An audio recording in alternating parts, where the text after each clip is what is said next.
Hi, this is Relly Mawobat and you're watching Drum Basics. The topic for today is cymbal setup. Hi. So today our topic is about cymbals and how do we set them up? That's the question. Okay, especially if you have multiple cymbals that you set up. I'm gonna give you a few tips on some ideas that you can work on, and you can explore on your own which fits you best. Okay. So before we begin the topic, before we discuss the topic, I just want to emphasize on minimalist playing or drumming or setup. Okay, most people would see me perform with just one cymbal, and I'm using this Crash of Doom, 20-inch Crash of Doom. I'm using it as a ride and a crash at the same time.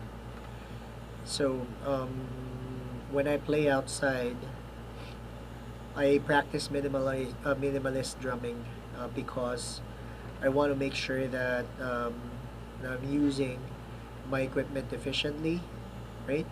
And the less that you carry and you use in a gig would allow you to explore on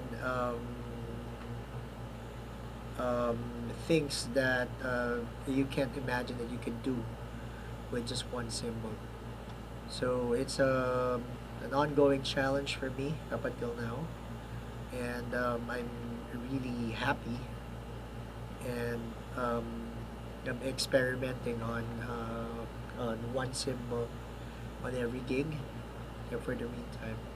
But before I did that, I'm used to playing the traditional crash ride and hi-hat. Okay, and eventually when I was growing up, it was evolving, and I'm looking for different types of sounds with my cymbal, and most especially cymbals are more delicate.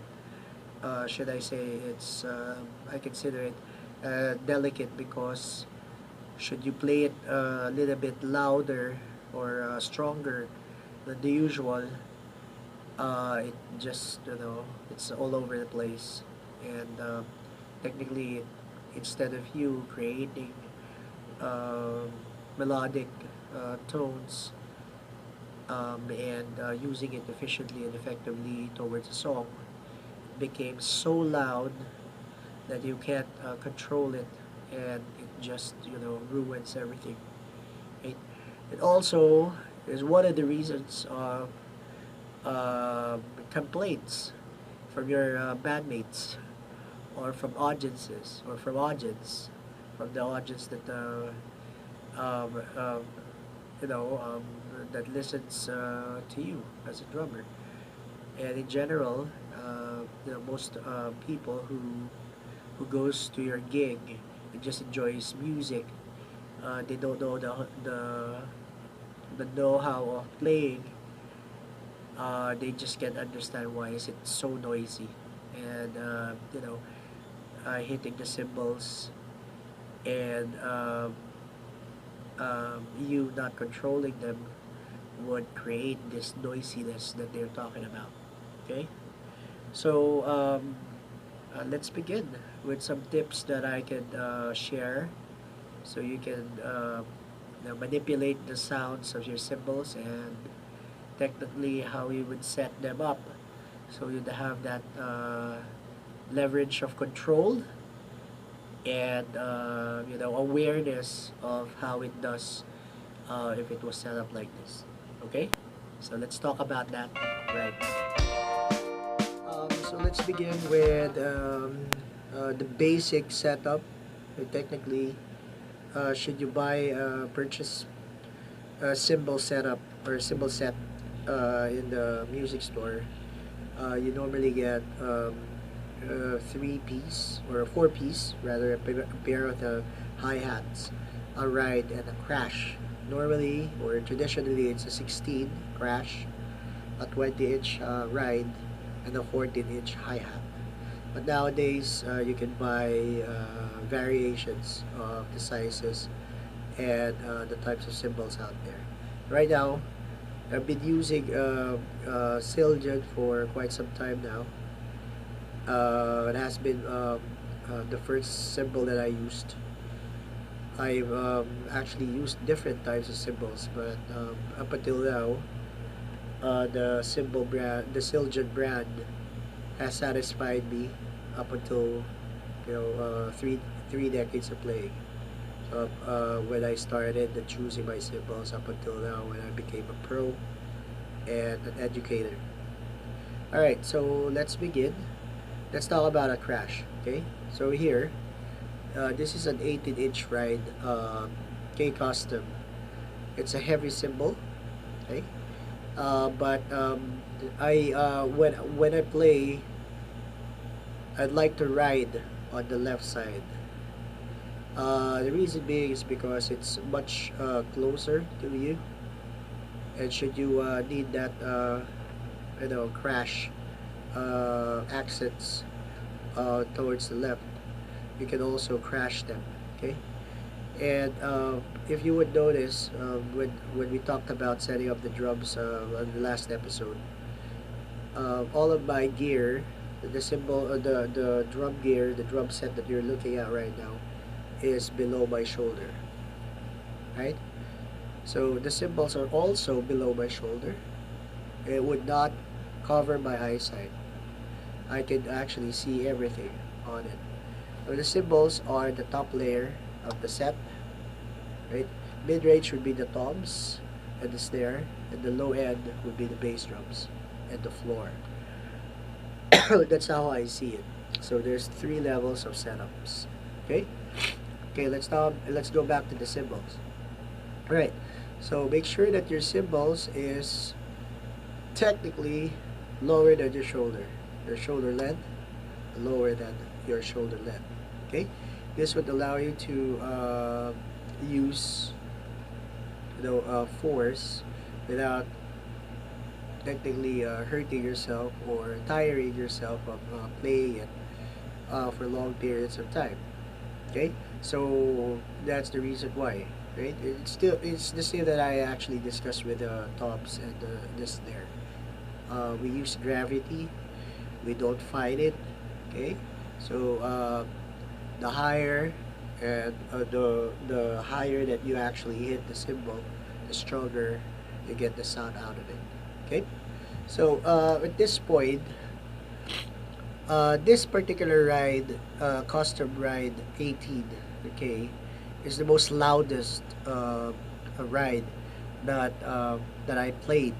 Okay, this is actually something that I want to use because I use it as a crash as well, as I mentioned. It's a very strong cymbal. Right, you won't be able to break it. That's how solid and strong it is. Your sticks would break should you try to endure it. Okay, unless it's something that you forcefully you know intentionally did crash the cymbals to crack it. But technically, it's a cymbal that it's unbreakable. It's so solid that when you hit your foot with it, surely you will be able to walk for quite some time, right? So this is how solid it is. So for a lot of people hate this cymbal because it's all over the place, as I mentioned. So it would take a lot of discipline for you to play it. Okay, let me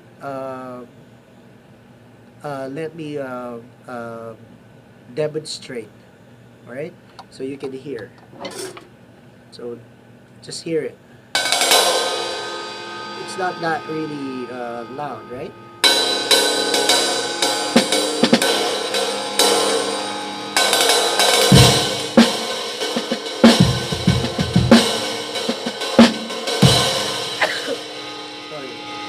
Alright, so it's not that loud, as I mentioned. Um, bear me, I am cold right now. Anyways, you could actually ride it and control it. You just have a minimum movements on your right hand or with the hand that you use to hit it, and you have to consider one thing: the angle of the cymbal should be as much as possible almost flat, equally flat. So it's facing the floor as flat as possible. So imagine that it's actually sitting on a table. So that's how I set it up. And since it's actually lower than my shoulder, I can actually ride it with, with less tension on my shoulder.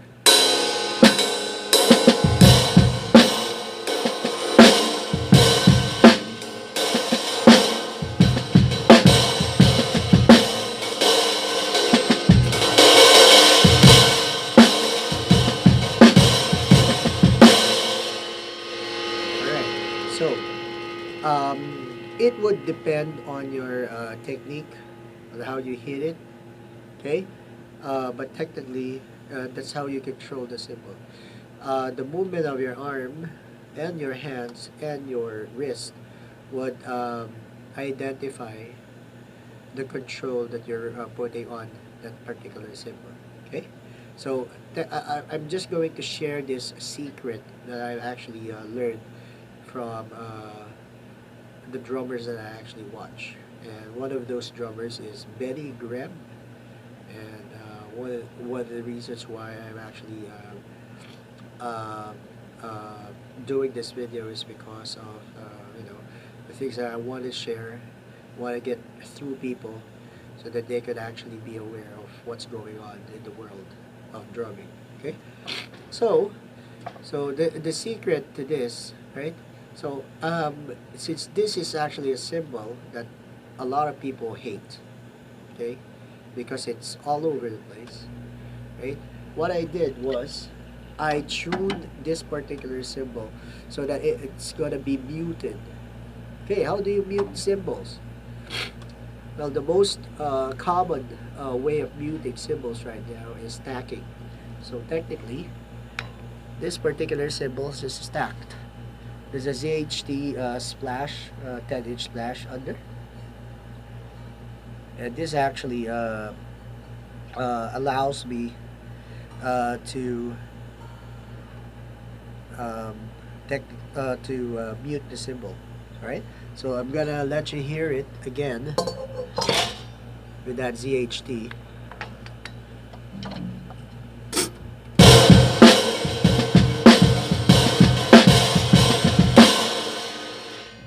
Without the ZHT, this is what I'm talking about. That most people hate. This is the true sound of the K custom ride. Get ready, and warning, this could actually be very noisy. Ready?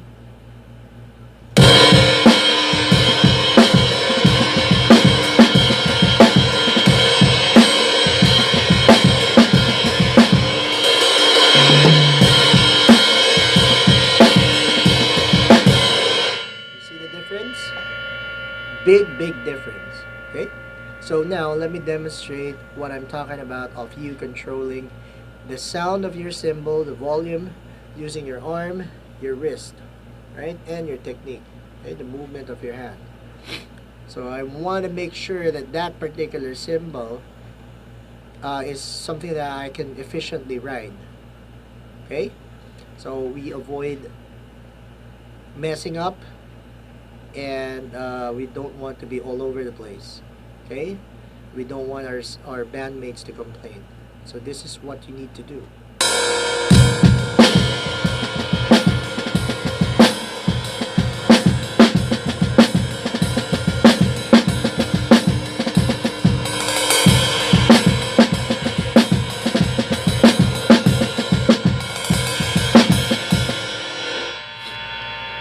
So it's not that noisy anymore. Okay, it's all in the hand. Okay, the heavier that you put in the force towards that particular instrument, the louder it gets. And for this particular cymbal, and for most of the cymbal brands, um, that's the secret. It's not the ZHT splash, but the wrist, okay, and the weight of your arm. So that's it. So technically, that's how I crash ride my left. Okay. And I just want to also share that all my cymbals are actually mounted as much as possible as flat as it gets. Why? Because should you set it up tilted like this, technically the mounting of the cymbals, okay, the one that holds the cymbal, the metal part, is already muting the cymbal. So when you hit it, that's the start of cracking the cymbal. It's when you start cracking the cymbal. So the flatter it gets, the most efficient setup that you can actually um, achieve. Okay. There are a lot of drummers that would like to set up their cymbals tilted, but that's their own preference. Okay, but for me, it's something that you should discover on your own. Okay, I've been there and done that, and for me, I end up setting up my cymbals like this because the experience. Okay, you can experiment and explore, right, with the tilt. Okay? And there are numerous readings that you can actually research in the net regarding how the tilting of cymbals can affect the breakage, okay, and the sound of the cymbal. The key word here is do not restrict the cymbals from sounding. You want, as much as possible, you want the sound of the cymbal to be raw and natural. Okay, so this one, we gotta put back my splash. Okay, let me just let you hear it again. So this is the controlled.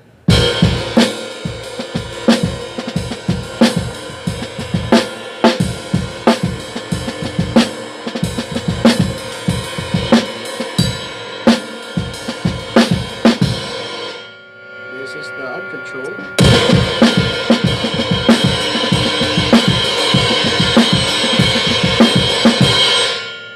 Noise all over. And this is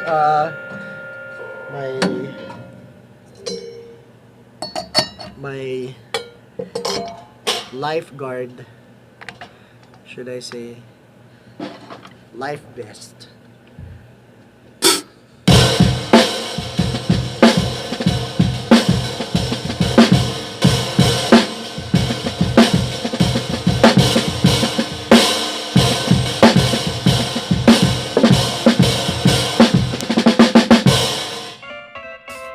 The next part would be we'll talk about the ride cymbal. Just to describe what ride am I using, it's a 20-inch K dark custom dry complex ride 2. This is one of the cymbal line of one of my favorite jazz drummers, Bill Stewart, and it's an amazing cymbal because the ringing the cymbals is minimized, and stick sound and articulation is being highlighted. So when you play against this cymbal, you can actually hear the definition of your stick hitting the cymbal, right? With less vibration and less what do you call this, ringing of the cymbal. So let me try and have you hear that. Okay, so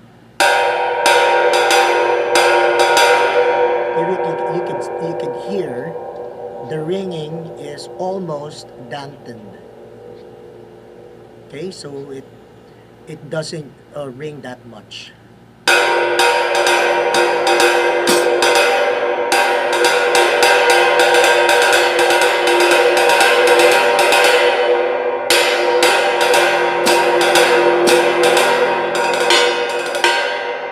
bell is very ringy, but if you can hear, it's still compressed. Okay. Since we're talking about cymbals, there is a way now to tune them, and let's review some of the latest. Actually, some of them are new and some of them are old since the 80s. Okay, but let's start and talk about cymbal tuning. Okay, and that's one of the reasons why my right cymbal is very compressed when it comes to its ringing and its sound. It's because of this device here. Let me take it off. It's actually a strong magnet created by May Neal. Okay, so just to give some review on this device, right? This device that you could actually take advantage of and use. Okay, I want to demonstrate the sound of the right cymbal as it is. The dry complex right 2 is already compressed. As I mentioned, stick articulation is defined and the ringing is not that much. So without the dampening, the May Neal cymbal tuner, this is how it would sound.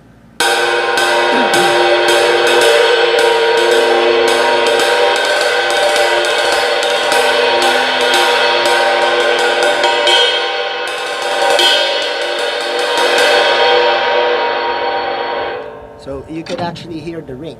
Okay, now let's go ahead and put this on. There you go. One on the top side, one on the bottom side, and it's actually holding the actual cymbal. Okay, so let's see the difference of this small thing. Let's see the difference of sound of what this small strong magnet is actually doing to the cymbal. Okay.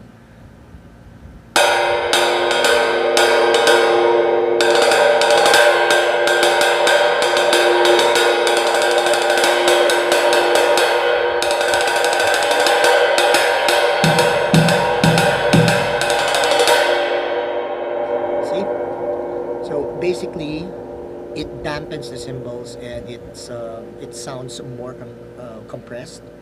And when it comes to playing, you can have more stick definition. You can have it would actually you can punch through a particular groove, playing your crashes, and it's still articulates to the notes that you are actually playing. So basically, it's a really good device. Okay. However, as I actually been playing this for quite some time now, since it was released, developed, and I think Benny Greb is one of the drummers that promotes this device. There are some things that I have actually noticed while playing it, and you might consider this. So since we're reviewing this item, I just want to let you know that if you come to a point that you'll be playing intensely towards against this cymbal, the magnet would actually let go. So you might end looking for the magnets on a gig on the floor because it flies off if you play it so intensely. So it's not that, it's not built for rock drumming or any drumming that involves power in hitting the cymbals. It actually flies off, so it's not that strong of a magnet. Okay, This magnet comes in two sizes, so there's a much larger one. Though both magnets are same power. What I mean to say is they can't be played in intense playing. So probably this is a device that it's good for small venues, okay? Um, for about like 30 to 50 capacity or seating capacity. And you can actually fill out the entire room with the sound of the cymbal without having your cymbal tuner fly. Okay, but if it's something that would require you to play more intense drumming, more strong cymbal sounds, I don't. I strongly suggest not to use it. Otherwise, you will lose it in the venue. Okay, you will end up crawling on the carpet and finding them. Okay. Anyways, so this is actually a useful device for recording and also for home practice. If you want to develop your hand technique, your right hand, the swing, or anything that would allow you to define um, your right hand sound on a cymbal, it's actually useful. Okay, so again, developed by Maynil. This is a cymbal tuner for all of you. Okay, so we're back. Now, there's another thing that I need to, or I did want to review. This is about another cymbal device that is invented way back in the 80s. I first saw this on a concert. It's featuring the acoustic band of Shikaria with one of my major influences, Dave Weckl. And technically that's the reason why my kit is set up this way. It's because of his influence. Okay, everybody wants to play Dave Weckl back then, and it's a versatile drummer. And I adapted one of the device that he's been using. This is called the Rattler. It is invented and manufactured by ProMark, right? And they're still selling it right now. So this is how it looks like. It's like a chain wrapped on the plastic. Okay, so I'll just show it to you there. You can see the name, ProMark. Okay, you can check your local stores with this. What this does is, unlike other brands, this comes with a plastic what do you call this, holder. Okay, and the holder goes with this particular felt that goes in. So it's as if you're allowing your cymbals to breathe. Okay, so let's demonstrate. So this is the I take out the magnet, and this is the regular cymbal sound. The regular ride cymbal. Okay,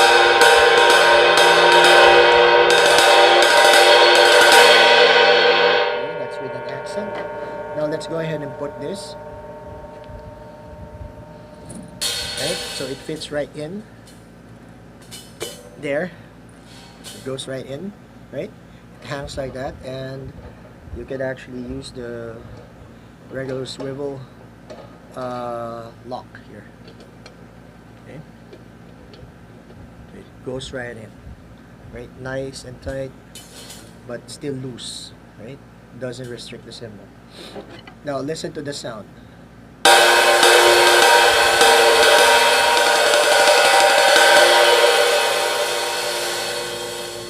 You see, there's a sizzle.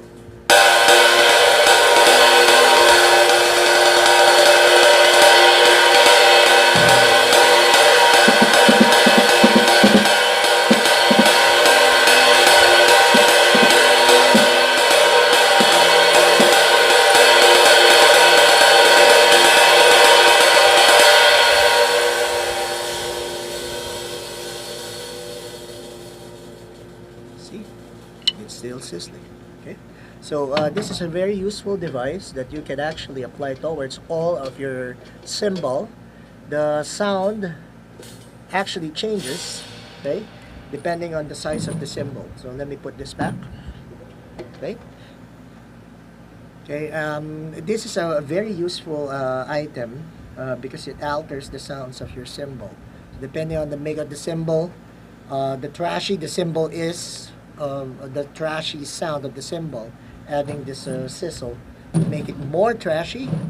If it's dry, like this one, it gives sustain and kills the dryness and put more sizzle and more sustain, more brilliance and sound, more lasting sound, should I say, on a dry cymbal. On a regular crash cymbal, it's more trashy, more crashy sound, and the sustain is longer. So this is also a useful device that you can take and consider, right? I rate this with 5 stars because this is a very useful device. And when this was invented back in the 80s, right? If you would notice, it's already almost 2020, right? And it has been how many decades, right? And it's still there. So it's about 4 decades, 40 years old when it was first originated. And up until now, it's still there. And they're actually manufacturing it. A lot of other cymbal brands already imitated the idea. So I think we have one for Manial. They already have that. One for, I think, Arborea. It's a Chinese brand, it's cymbal. They already have the chain. But basically, back when everything started with the chain, it's all in the 80s when there were still no rivets on the drum, on a cymbal. It hasn't been invented yet, or was engineered to alter the sound of the cymbal instead of putting a hole in the cymbal. But right now, you can buy cymbals with rivets, which provides that sizzle. Okay, though the good thing about this is if you don't need the sizzle and you want the regular cymbal sound, you just take it off, and you get the regular cymbal sound. So again, the key is versatility, creativeness, right? And exploration. So if you explore, you can create, right? And your creation will be uniquely created with the ideas that you have put together. Okay, so I hope this information about the ride and how to tune it, how to mount it, would help us, open ideas, right? Have you create your own, and would allow you to create and develop your own sound. Okay, so let's talk about the last cymbal before we end the episode. Hi. So the last cymbal that we are going to talk about is the hi-hats. So right now what I have here is a K-Custom hi-hat. It's a little bit heavier on the bottom and the regular hammering and machine hammering on top, right? I think it's a medium weight cymbal. So it's a 14-inch. It's a traditional hi-hat size, right? But nowadays there are hi-hats. It goes from a 50 to a 16, or as small as a 10 or an 8. Okay. But for now, let's go ahead and talk about a cymbal height, right? For the hi-hat, I want to make sure that it's actually still closer to the snare, not that much. Okay, so this is technically about 6 inches away from the snare drum. Okay, or the in height. Okay, I don't measure them exactly, but this feels more comfortable on me playing the snare and the hi-hat, and it doesn't delay my playing. So technically, as I again mentioned earlier, if you are playing against distance, it will slow you down and you won't be able to execute on a timely manner, right? But the most important thing is you need to be efficient in playing your grooves, and as long as it's comfortable, height is actually something that would um, make things comfortable for you. Okay, so if you would notice, it's about 6 inches from the snare or less. Allows me to do the ghost notes without hitting the right hand or the right stick, right, like that. If it's too low, you'll be hitting the stick and you will fall off your hand. But with this type of height that I'm using, it gives me the extra space that I need. It's still low as I shared in the past episode. However, it doesn't hit, the sticks doesn't hit together. So if you do the 16,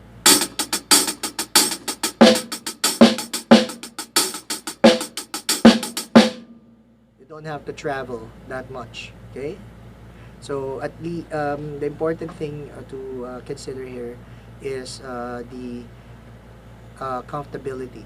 Okay, now let's talk about sound. So, well, you need to experiment how the sound changes from a 14, 15, or 16 sized hi-hat, right? But for now, let's talk about the 14.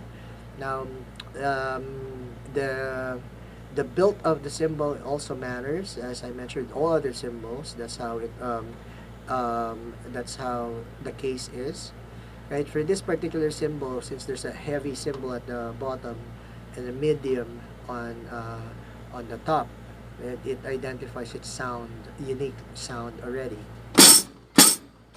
Okay, now if you would see that there's a jingle here that I'm using. Okay, this is a device, right? Let's go ahead and have this review. It's a jingle ring. Yeah, there. So technically it looks like a small tambourine, but this is actually created for hi-hats and for cymbals. Okay, so this actually accentuates the accents that you're creating with a hi-hat. Okay, so on a regular perspective, the hi-hat would just sound like this against.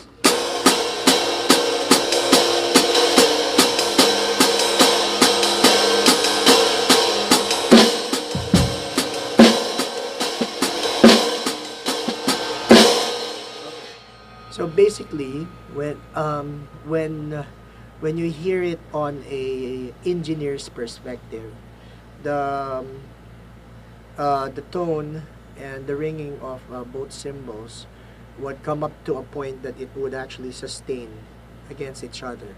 So basically, it layers down to continuous sustain, right?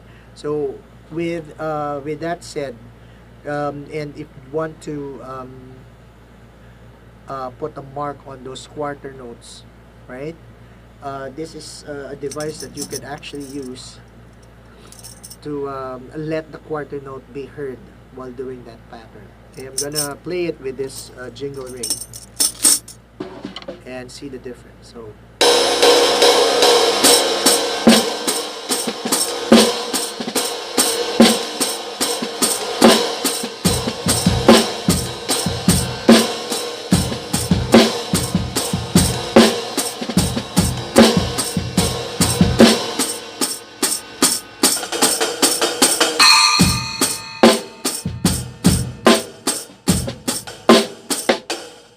Okay, so there you have it. This particular jingle ring, which is created by Menil, gets 5 stars for me. Well, because of its built, it's actually something that you think that it would break easily, right? But technically, I've been using this for quite some time now. I'm putting it against everything inside the bag. And when I pack out my gear, it's still the same. It has not been, the jingles have not fallen or anything like that. The rivets are very strong; they don't fall off. So it's a durable device that could last, right? I'd like really lasting devices. when it comes to my gear. And I use this because, again, I experiment, explore. So I try new things. When I'm playing, I want to change the sound as much as possible for every song that I'll be playing. So there are songs that I will be playing just the regular hi-hat.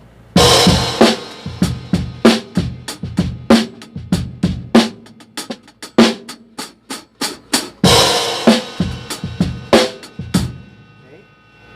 Or I'd like a more ringy hi-hat to play with when I do a ride, trashy ride groove.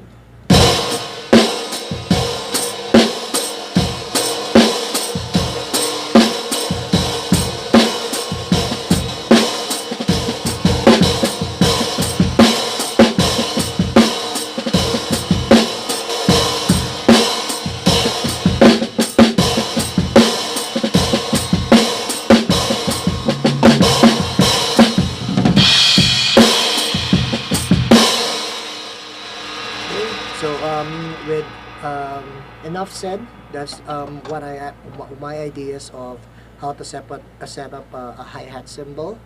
Okay, something that is actually about approximately 6 inches against the snare drum for distance, right, and for height. Okay, um, so for height, technically, for distance, it's really up to your legs.